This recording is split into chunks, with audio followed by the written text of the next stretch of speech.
Hi all, welcome to SK innovations. இன்றைக்கி நம்ம veg chicken biryani இப்படி பண்ணலான்னு பார்க்கலாம். ஒரு குக்கரில் 3 டேபிள் ஸ்பூன் அளவுக்கு எண்ணெய், 3 டேபிள் ஸ்பூன் அளவுக்கு நெய் சேர்த்துக்கிறேன். இதோட 2 பிரியாணி இலை, 4 கிராம்பு, 4 ஏலக்காய், ஒரு துண்டு பட்டை சேர்த்துக்கலாம். அடுத்து இதோட 3 பெரிய சைஸ் வெங்காயம் நீல வாக்கில் கட் பண்ணி சேர்த்துக்கிறேன். இந்த வெங்காயம் நல்லா வதங்கி வரணும், அப்போ தான் இந்த பிரியாணி டேஸ்ட்டாக இருக்கும். அடுத்து இந்த வெங்காயம் நல்லா வதங்கிட்ட பிறகு இதோட 3 டீஸ்பூன் அளவுக்கு இஞ்சி பூண்டு பேஸ்ட்டு சேர்த்துக்கிறேன்.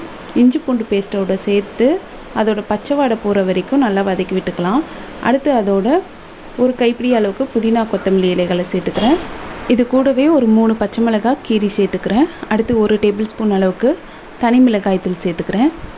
இது சேர்த்து நல்லா வதக்கி விட்டுட்ட பிறகு ஒரு பெரிய குழிக்கரண்டி அளவுக்கு தயிர் சேர்த்து அதை நல்லா ஒரு நிமிஷத்துக்கு மிக்ஸ் பண்ணிக்கிறேன். அடுத்து 3 பெரிய சைஸ் தக்காளி நீல வாக்கில் கட் பண்ணி அதையும் சேர்த்துக்கிறேன். தக்காளி நல்லா சீக்கிரம் வதங்கணும் அப்படின்றதுக்காக இப்போவே இந்த பிரியாணிக்கான உப்பையும் சேர்த்து நல்லா வதக்கி விட்டுக்கிறேன்.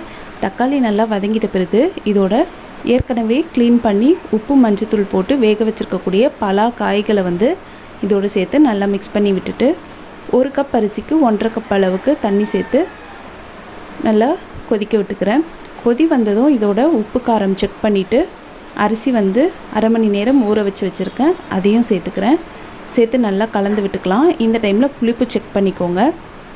ஒருவேளை புளிப்பு கம்மியாக இருந்ததுன்னா ஹாஃப் லெமன் ஜூஸ் சேர்த்துக்கோங்க. அடுத்து இந்த மாதிரி அரிசியும் தண்ணியும் ஒரே லெவலில் வந்ததும் நான் ஃபுட் கலர் சேர்த்துக்கிறேன், நீங்கள் வேணால் அவாய்ட் பண்ணிக்கலாம். அடுத்து கொஞ்சமாக புதினா இலைகளை சேர்த்து குக்கர் மூடி 1/4 மணி நேரம் தம் போட்டுக்கிறேன்.